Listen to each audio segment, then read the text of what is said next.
My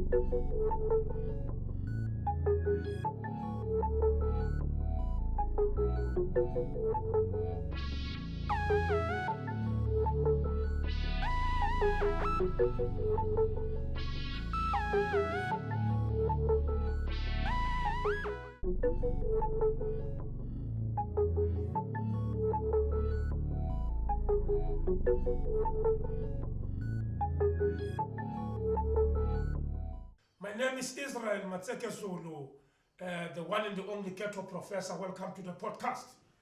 Without wasting any time, allow me to introduce a lady over here. How are you? I'm fine, and you, sir? What's your name? Zanele. Zanele. Sibongo? Ntombela. Oh, Zanele Ntombe. Yebo. I believe everyone has a story to tell. That's true. But not everyone has guts to tell the story. Thank you for coming to the podcast. It's my pleasure. First and foremost, what made you to come to the podcast? How did you find us? What inspired you to be part of us today? What made me to come to the podcast is the mere fact that I have a non-profit organization which I would like to promote, as we would like to improve the quality of healthcare in prison. So I feel that there might be somebody who might be listening who might be able to assist the organization with the vision that we have. Okay, Zanele, let's reverse. Yes. You want to take responsibility to help the inmates with health care. That's correct. All right. What inspired me is I was incarcerated in Sun City Prison in 2020 for malicious damage to property. What? 2020? Yes. Boboshi. Bengboshi. Boboshi. It was malicious damage to property. Kushuthi nyenga phula imoto kamakhelwane ebengihlala naye eStratton City. What happened? So what happened is umntanakhe and my brother, they stole my car bengekho mina on that weekend elona. So bahamba bayojiva ngemoto kushuthi lo wasekhaya wadakwa zanga sakhona ukudrive. And then lo mngani wakhe umakhelwane umngani. Yes, umntana. Utshontshe imoto yakho. Lo wasekhaya nomngani wakhe umntwana yes umntana sekhaya womfana umfana babathatha imoto ngingekho mina on that weekend. Do you understand? Bayogroove, I understand. Okay. So into enze ukuthi indawo nje first asibabiza seBKS beyidume kakhulu. So what happened is kushuthi yena masisa kafika lapha akasakhona udrive sekadayiwe. So umngani wakhe ubabakhe uyimechanic, so ujwayele ukudrive imoto. So bekuyi 325, you understand, i-G-string. So athi umngani wakhe no ithi ngithi mina ngiyidrive kusho maka driver yena udrive ngenye indlela igearbox iphume endleleni. Okay, bangakanani? At that time bebanabo 18 years. Yes, back in 2020 I think. Azange ba driver before. Bebebaluka bakidrivela ngithi umakhe bekanomnika imoto lokasdrivela kanjalo. Yes, so khona lapha eduzane naye bekanokudrive khona la elokushini nje yabona abahamba emashop nanani. But on that specific day bayithatha bahamba bayojiva ngayo eBKS, you understand? So lo masakabuya makayidrive kusho ukuthi udrive ngale ndlela ayidrive ngakhona ngoba ufuna ukuyitutha ukuthi imoto idrive kanjani kusho ukuthi iphuma igearbox, you understand? So ngoba ubakhe umechanic and yena uwazi abo mechanic abaningi bafonela umechanic bangangifoneli mina ukuthi imoto iphukile. Babatshela ukuthi okay imoto iphukile kumele balungise imoto. Usho ukuthi ke umechanic abo bathowe alungise imoto abachache leyo 6000 leyo ayilungise imoto iphela. And I think ithatha weekend. Mangibuya mina ke sengibuya akangitsheli nami angisanaki nokuthi imoto ayikho egarage mina, you understand, because nami ngibuya ngenye imoto. Hawu ngibona ngomechanic sikayabuya umechanic sikafika lapha ejardini angibuza ukuthi ngusisikathi bangithi mina yebo athi hayi imoto sengilusile abantwana ngibachache 6000. That's the only time that I realized ukuthi imoto beyiphukile seyizilungisiwe, you understand. So into engayenza ngathi okay because imoto seyilungisiwe and umechanic ufuna imoto iphume ejaridini angithi indawo yakhe yokusebenza. Ngithi imoto ngoba iphukele ezandleni yalomntwana ngithi beka drive. Ngithi ukuthi mina ahambe etshoma ukuthi ngifuna ukukhuluma naye ngibe ne meeting ukuthi sibone ukuthi umechanic sibhadala kanjani arrange kanjani naye ukuthi imoto izokhona ukuphuma ejaridini simbhadalo, you understand. So mangifika lapha ngikhuluma nomalona sokuma manje and umuntu bokumngani wakamama uyamazi bebaphilisana before umama ashona, you understand. It's not like uyi stranger. Mangifika lapha endlini yakhe sokumuntu ongicoshayo ongitsho ukuthi yena akazingeni ngingaze emzini wakhe so mina ngakwade, you understand. but first time manje ngisho ukuthi okay ngoba umntana uyamdisappoint mhlawumbe ngoba ukwatile ithi ngimnika chance ngiphinde ngibuyele after ma 2-3 days ukuthi ngiyokhuluma nayo yana sen ukuthi njoba ngiza kuwe it's because imoto selungisiwe and emeli iphume ejardini if imoto beyingalungisanga bengizoyeka iphuke injalo so angithandanga iapproach khona the way angitshela ukuthi ngiphume kwakhe sekangithuka emzini yakhe so ngabona ukuthi lo mama lana kushithi ngoba lapha ejardini ngoba yimi engimdala yana sen ngoba asena abazali ngabona ukuthi la endlini kuzodlalelwa mosima kunjalo so makenze izinto abantu they not gonna take responsibility or whatever so I felt ukuthi mina mele ngiphive i-point and ngidlala i-role obuntu obundala ukuthi ngikhona ukudefender ifamily yami so ngabona ukuthi okay if mina mangibhadala lo mechanic layer since iphukele ezandleni ezomntana yakhe naye uzobabhadala yakhe because afuna mina i-story sami yinto eyenza ukuthi ngithathe i-decision ukuthi ngihambe ngiyophule yakhe imoto mina ukuthi mangibhadala ngapha ababhadala naye ngale side waphula imoto ngaphula yakhe imoto mina then akubophisa yes then wangibophisa that's how I landed up in prison. Life is cruel, eh? Yes. When you were protecting your assets, but at the end of the day, you are the one who's guilty. And unfortunately, I was sentenced to 36 months imprisonment, a Sun City prison. Emotionally and psychologically, it affected kanjani leyo scenario masoyicabanga kuyi-one ukuthi it's like naku bashaya umfanana bese ngithi ngiyomprotector ngiyamlwela sengizithola mina ngiboshiwe. Yabona, as a result, psychologically ingimoshile because in the early stages of my sentence, I could not cope with the sentence. Ngiyaqala ukuboshwa oqala ngisabe ejele and isentence maximum kunama maximum abantu ababoshwe boma 25 plus abama murder serial killers into ezinjalo yana sen uhleli nabantu abanjalo. So iyangihetha kakhulu and another fact ukuthi ngishiya abantwana endlini you understand. So as a result yaphakamisa ngaba ne-hyper bangidiagnose nge-high blood pressure ejele and mine was so severe that I had to be sent to a Baragwana hospital. Do you understand? And then when I came back, I was then taken to the hospital section where it had to be monitored by ama nurses or say prison. That's how ngicala i-organization because mangibona the treatment that I received in prison ukuthi it's not the fact ukuthi ama nurses they don't want to assist but they are so overwhelmed ngomsebenzi muningi. I mean ama nurses for sure I8 I9 and they're expected to take care of how many inmates sengikhuluma nge-sentence awaiting trial so it's too much work for them you understand. So thina as an organization we want to reduce the workload on the nursing staff ukuthi sizokhona ukuthi sinakekelane. You started the organization while serving the sentence? After. Or after? So yes. Sengireleasiwe due to experience engibe nayo phakathi ejele. What is the name of the organization? It's called Comfort Care Alliance Foundation. Comfort Care Alliance Foundation. Yebo. What makes a person who's been in prison to go back to prison? Ama challenges owamita outside sometimes to reintegrate into the society it's not easy. Number one, you have to be received back by your family. Number two, you have to be received back by the community. And unokuthi mawufika lapha bakujudge abantu bakujudge wena uyibhantinti uyini zonke lezi zinto lezi or mawufika lapha you've lost so much assets, you've lost everything that you had, you have to start from the beginning. It's too much to adapt. Do you understand? At least ejele bowukhona ukulithola lolo plate eliwani mawufika endlini njengami ngumama I have to go back and provide for my children. You understand? I have to make sure ukuthi I take control now. Whoever was taking care of my children, I need to come back manje mina ngidlale irole kuba umama. I need to provide for myself and I need to provide for my children. And there must also be a criminal record, especially mina as a person that used to work for financial institutions. Kuba nzima ukuthi uthole umsebenzi une criminal record uzoqashwa bani. You understand? Will you say for you to land in prison in disguise, it was a calling for you to have this foundation or to become a leader, to help others? Yes, I'd say that because if I never went to prison, I would have never been able to see the treatment and the conditions that the inmates are receiving inside regards to their health care. And by the way, it's not only just for my inmates, it's only for the underprivileged communities because our vision, what we want to do is the very same inmates when they are released from prison sifuna ukuthi bakhona ukuthi bazosiza abantu emalokishini who are not being able to, who are not being able to take care of themselves. There are families abanabantu abagulayo abasebenzayo or who are going to school bashiya abantu abagulayo ezindlini abangakhona ukuthi babhadala abantu ukuthi babanakekele. So as an ex-offender, to give back to the community as an organization, we are willing to go house to house and identify homes where kunabantu abafuna assistance. Tina give our services as an organization ukuthi sifuna ukunakekela kunabantu abanama-cancer who cannot take care of themselves, kunabantu abanama-diabetes who cannot take care of themselves, kunabantu abane-disabilities who cannot even be mobile to do things for themselves. We are there as an organization. We want to close that gap. That is what we want to do. So uyaphuma ejele, uyaphuma, you're going to make a positive impact and give back to the community by helping those in need. How long is the foundation? Well, the foundation was established, I think, in 2026, in 2024.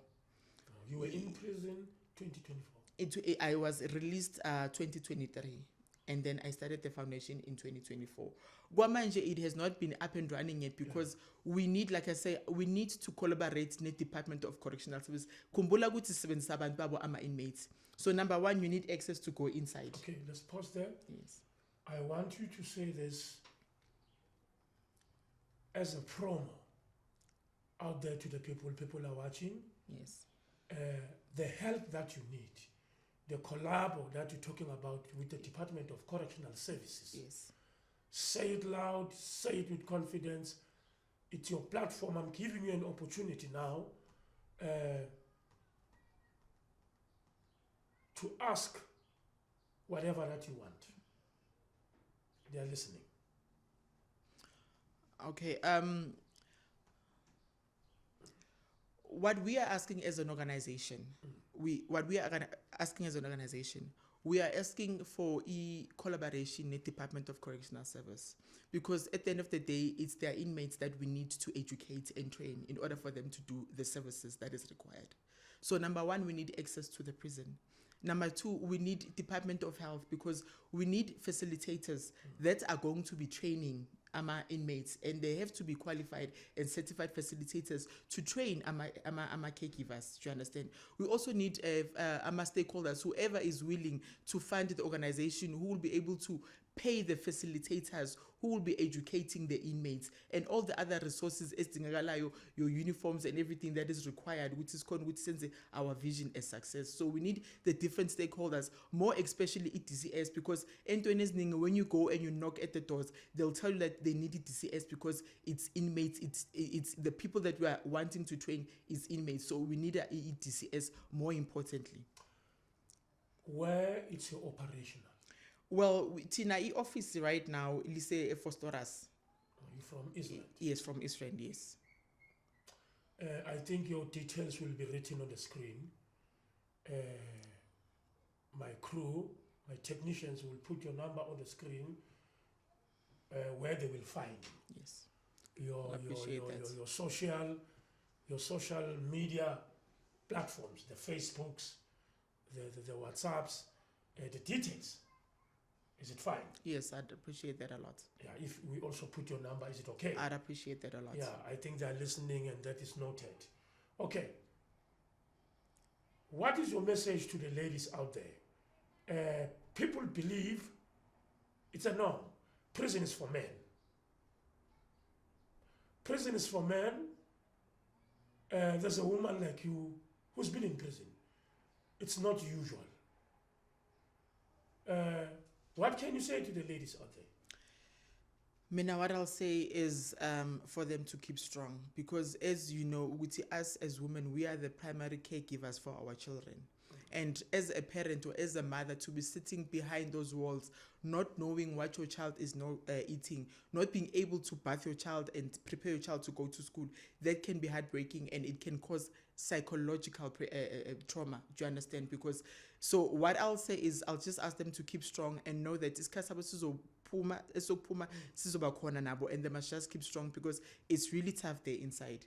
You know, people are having mental breakdowns there, you know, thinking about what they could have done for their families. You understand? Families are breaking outside because the mothers are not there to build that strong relationship, to connect the siblings. So it's really tough for them. So they must just be strong and patient, and then be able to make a difference and continue with their lifestyle. Oh yeah, you're speaking to those who are inside. I'm talking specifically about those who are inside. You never thought that you'll be in prison one day in Yes. your life. Then, coincidentally, you found yourself behind bars. Yes. There's something you've learned. I want you to share with the ladies mostly, how can a person prepare herself for a situation that is unintentional, like the situation you're coming from? We humans, we saints, when we are born, we are all baptized. We are all raised under a Christian system. We go to church, we're given good names to be holy. But along the journey of life, there's a twist. There's influence, the surrounding, the real life. Umuntu uzithola sekabhandile, azange ayicabanga lento leyo. Yebo. Umntwana bekazihambela isonto, umntwana bekabulisa abantu, athumela, uphenduka ikhila. Somehow, I want you to share it like a psychologist, psychologically so. Ukuthi, based on your experience, I know my experience and I will share it, but I want to hear from you, Guti, how can a person prepare herself for something that you never planned in life? You can't prepare yourself for prison. In Tamilians, you need to adapt to the lifestyle and you need to be accepted. You need to accept the situation that you are currently in at that specific time. Acceptance. Yes, you need to accept Guti, you are behind walls and you need to make the most out of it. But you can't prepare Guti, I'm preparing with mangs of figure jailings or pilaranjan. Especially if you are a first time offender, you don't know that environment. You have to try and adapt to that environment because my problem is I could not accept Guti I was incarcerated. Hence, because I could not accept ukuthi ngiboshiwe and I could not deal with the fact ukuthi ngihleli lana ngo3 o'clock ngiyavalelwa ushare toilet nabantu abaye8 abanye because ngafika ngoCovid ulala phansi lapha esponjini umuntu baka toilet uyiloku yakujumpa jack leyo lifestyle ongajwelanga ushare single bed igaga umbhedo phezulu nomunye umfazi osidudlo ngawo zonke lezi zinto lezo I mean it can iyakumosha psychologically, you understand zonke lezi zinto leyo lifestyle on its own you can't prepare for that, but when as a person is you need to accept and understand which you are in the situation, you have to move on and try and adapt with the situation. You can't prepare for prison because akumnandi lapha. Akunamuntu wena ungathi ngo3 o'clock sovalela awusanyakaza awusaphuma awusayakupha awusakhona ukuya anywhere usemaseleni uphakathi espacini esingaka ispace singange garage ni 8 ngaso isikhathi leso uyolala phela phezulu kombhedi igaga single bed la kulala khona umntana one ni share ngama adults ni 2 uyoshare toilet minini nilweli toilet. Can you imagine nilweli shower? How do you prepare for such things? The only thing is for you to accept ukuthi I'm in this situation, I have to accept and deal with it until save iskhatsami and try and make the most out of it. Good. Accepted. Yeah. Mike Tyson igenye quote yakhe uthi you need to train your brains to be constant so that when you come across challenges in life you can handle each and every situation. You have to be strong. Mentally, you have to be strong. That's what we talk about. Yes. Okay. Do you have kids? I've got 4 kids, yes. You have 4 kids. Boys and girls? 1 girl and 3 boys. Okay. What's a P2 Sun City? Means Sun City, yes. How's prison for you? Yo, it's hell for me. Yeah, prison is hell. You know, you are constrained. It's uhleli endaweni eyi1 akunamuva kuya phambili uhleli endaweni eyi1 you know mina ngikhala ngihleli 20 years. What about abo sister aba saving life sentence? And some of them they saving life sentence, which I always say to my podcast, they saving that because of the GBV. Do you understand? Where they ended up having to kill their husbands because of gender-based violence. Bahambile by a reporter and then nothing was done about it. Bahlela my life sentence lapha behind those walls. Constrained in a single cell or communal cell, whichever place on. It is hell. Uwazi ukuthi kumele uhambe mawuyodla each and every day kumele uyoqueue ekitchen uyofola line ngathi usemncwabeni. What's the worst scenario you came across while serving your sentence?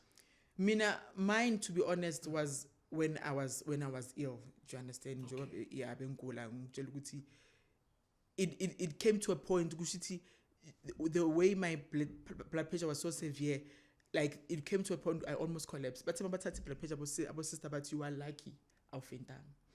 So mina bengisaba ukufela ejele. Tell me about the situation of the women in prison. Do they participate in numbers? Sun City akunama, but there is violence. Oh. Yes, there is violence. Kuyaliwa. Okay. Kuyakwazana. Umuntu uphula ifasela manje athatha kwazi khona manje. Usharpenisha i-toothpaste ilona i-toothbrush akwazi khona manje. Sekuvaliwa kuna prison wona ngaleso sikhathi leso. Kuyaliwa ngaleso sikhathi leso.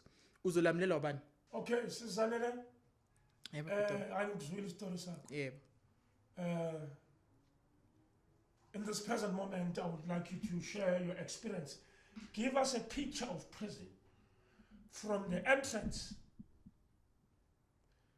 to the inside, up to the outside. Here in Ejele. Number one, Ejele. Nivugwa isiqale nje before bazon counter because ni counter ekseni ni counter ntambama which is called parading. Parade ekseni parade ntambama. Maniyogeza eshaweni simqala nje ngeawaiting trial. Niqala ukuvuswa from 12 o'clock ugezela ukuparada ukuzobalwa ngo8 o'clock. So for ke shower kunomuntu onivusayo manku awaiting trial. Kunomuntu onivusayo from 12 o'clock ukuthi belu uhambe uyegeza and bakunika isikhathi ukuthi mawugeza. Yes, ntatha phela ni 8 lapha. So manje ucala ugeza ngo3 o'clock bese ninga lapha kumele niphani isikhathi ukuthi nichinchane phela ukuthi nizogeza.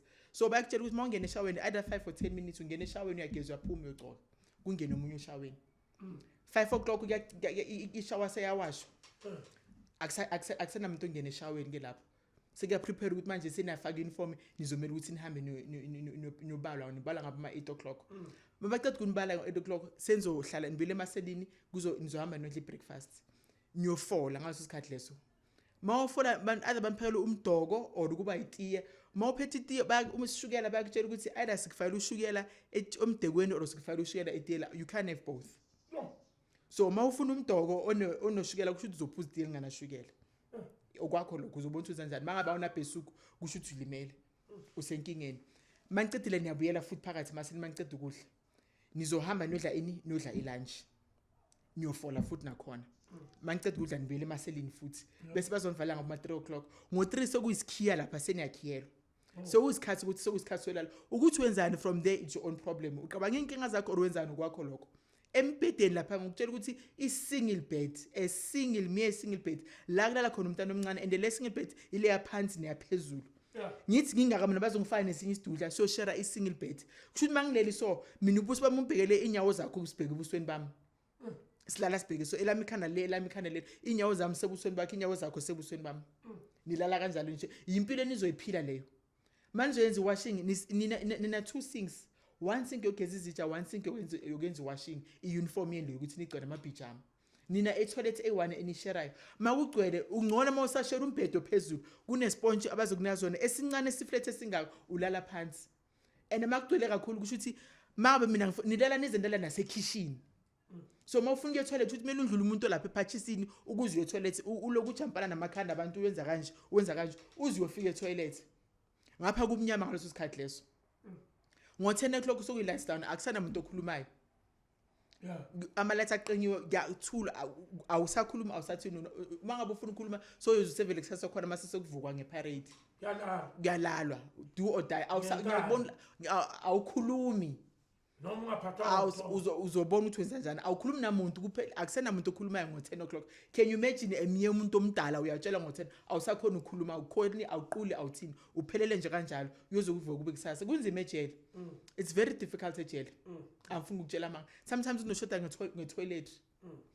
manje lapha njengoba ngitshela hospital session niya ngama day ukuthi mhlambe kuba i-B section kuba i-maximum nanani nihamba nizospenda the whole day nilapha nimela amapilisi mawuphuma anyway noma ufuna kuphi you must be escorted uhlala unomuntu nje ngeke kube yi1 nje ejele kumele uhlale escortiwe uyayibona into efana nale kunzima kakhulu ejele kuba ne shortage of food sometimes uman fika eselineni ngoba kuphawa ngamasela mase fika eselineni ipapa lisekho sekuyaliwa lapha senzolela ukudla lapha nakho mina ngidlanga lapha uzolala ulambile bese bazongaba 2 o'clock banishaya nge4 sly ejem ichayile ngo2 o'clock it's the last meal uyozule kusasa ngilona ngebreakfast it's very very difficult ejele laba bathe ejele ihotel angibaza baphuma phi ke lapha angibazi kunzima ejele Can you imagine ngo-3 o'clock usakhanya sogela awusakhona ukuphuma ngaphandle?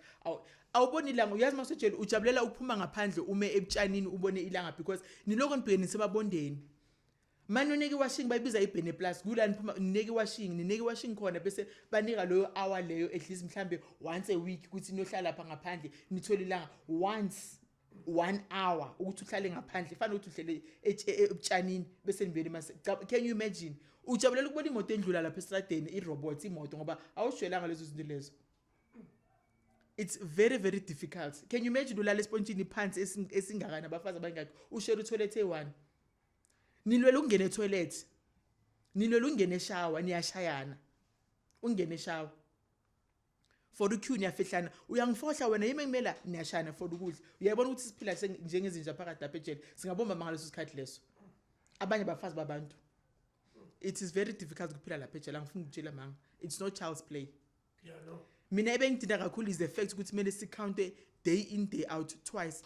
Kuba istrip mawufika futhi ejele uyastrippa uyakhulula ube ngqunu. Usquat naked babheke phansi ukuthi awapanga anything. Uyakhulula ube ngqunu ubekhulula ube ngqunu makuthiwa strip bayasetsha lapha niyaphuma seni bathi squat wonke umuntu bakhiphe lapha nikhulule lapha anyanyeke uzuphikisa ngapha kune ESTE la. You squat uyakhulula ube ngqunu. Bayenza lento abayenzayo niphume lapha. They can come at any given point. Bangafika ngo-12 ntambama bangafika ngo-12 ekseni bangafika ngo-2 awuna double up. Baza noma kunini bangikhululise and uzokhulula then you squats. Can you imagine?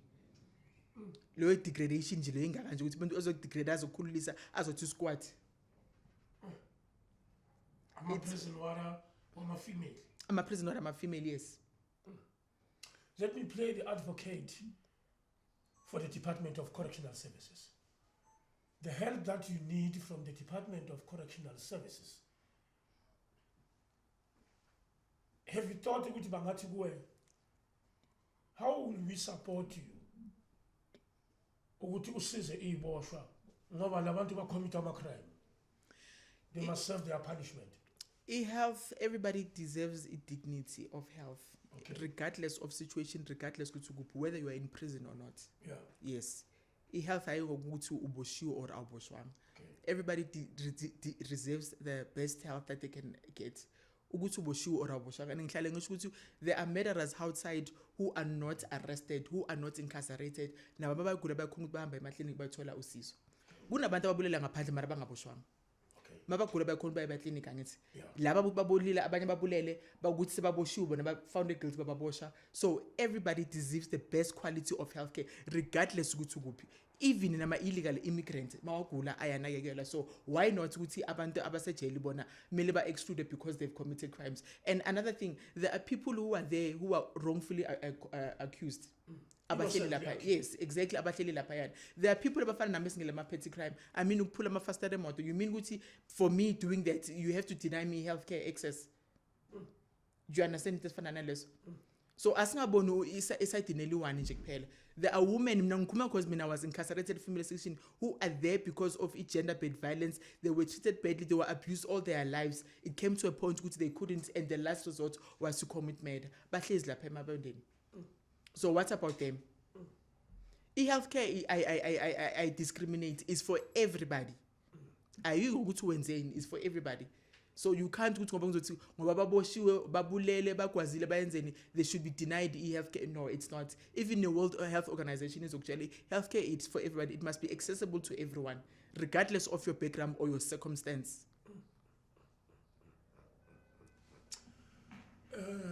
And I still in DP. I am not trying to badmouth DCS ukuthi ayinakekeli ibosha. All I'm trying to say is we want to improve the quality of life and also help ama nursing staff ahleli laba because labo sisi laba they are overworked. Muningi umsebenzi for nyeke nithi ni 8 nizogada abantu aba more than how many abantu aba detained bangakanani abantu aba sentenced bangakanani. Do you understand? We are trying to relieve the pressure on them ukuthi izokhona ukuthi baphe equality healthcare to everybody olapha wonke umuntu azokhona ukuthi anakwe. You understand? Each and every ejele kunama course ayenziwayo kunama course awenzayo we early child education, certain types of courses. So this I'm just asking ukuthi ibe one of the courses ayenziwayo because I think this is something new ayenziwa eSun City. Ngingazi amanye amajele but eSun City ayikho healthcare ukuthi mawuphuma une certificate. Do you understand? You empower ne inmate ukuthi makaphuma azoba ne positive impact and nabo they can be able to have a salary ukuthi anga re-offend abele ngoba mawubuya lapha uzobuya wenza ama point njengami bangithi I come from a financial institution anye ngisaqashwa kune criminal record mawuthi apply for a learnership over the age of 35. You understand? But mawuphuma une certificate esasejele healthcare is caregiver ayinge age ukuthi une criminal record unangaki you can be able to apply ema clinics ebedlela wherever ukuthi ukhona nawo ukuthi uwenze ube ukhona ukuprovide for your family and also help the community. How much badly criminal record can affect an individual? It can affect your whole entire life. It can affect your whole entire life. Because you apply, there are certain jobs you apply to clear criminal record. Even though you are qualified, now requirements, you meet the necessary requirements, you are unable to get a job.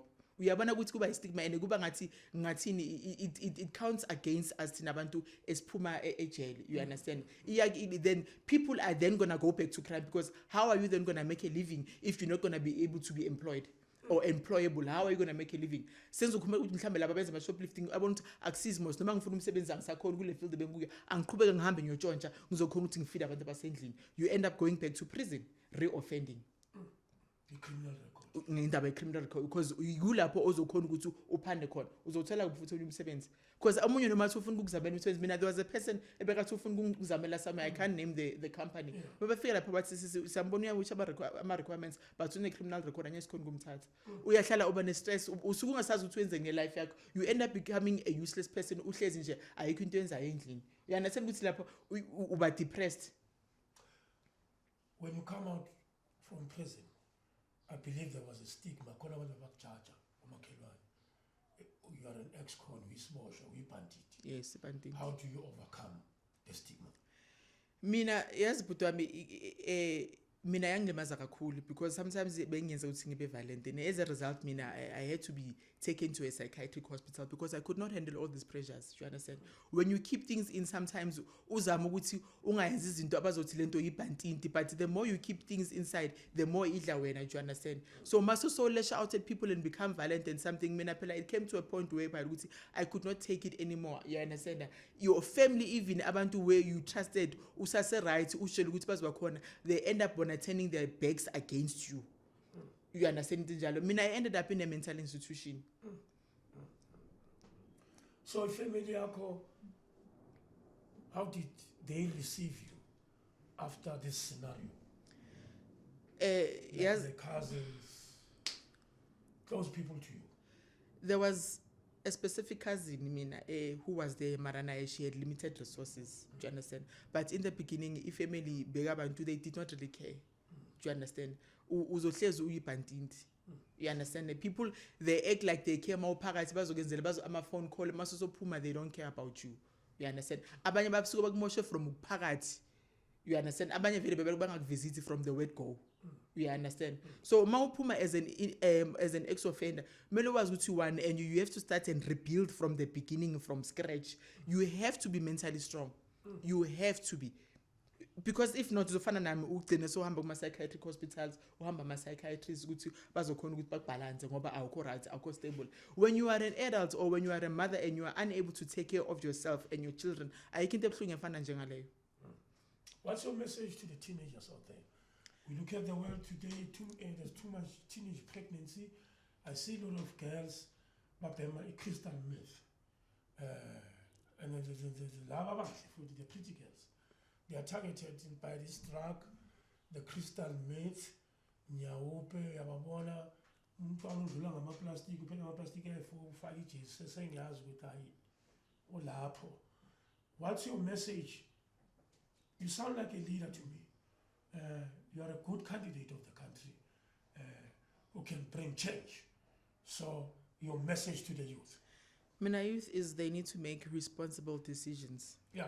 Number one, they need to think before they act and think about their future. Yeah. You understand?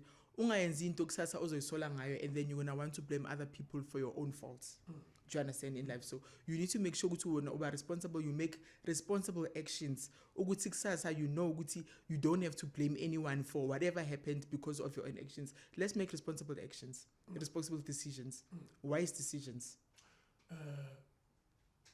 What's left? Yena into ofuna ukuyisho nje abantu siyavala manje esesifubeni sakho. Anything that you want to cover up?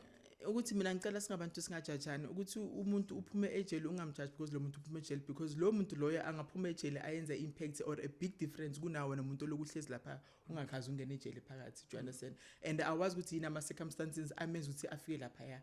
So let's not judge each other and because you never know when you might end up there because vele kunalesi stigma lesikuthi vele mawuyibhantinti uphuma vele uyile into yiyo useless nani. So let's not judge each other. Umuntu abheke into yakhe. Ngiyabonga Zanele. Ngiyabonga Israel. Zanele Mpele. Ntombela. Oh. Esikhaleni sika Ntombela. Hayi siyabonga bafowethu. Welcome to the podcast once again. You must subscribe. Yeah, press kuphela subscribe, like, comment, criticize. We are ready to take anything. The more you subscribe, the more you comment, the more you communicate with us, the more the podcast grows.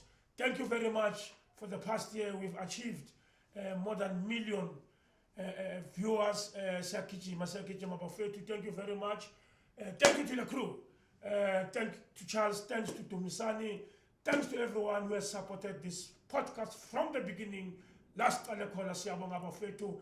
As Penis Bonane Footy 2020. Isolezo. Abash.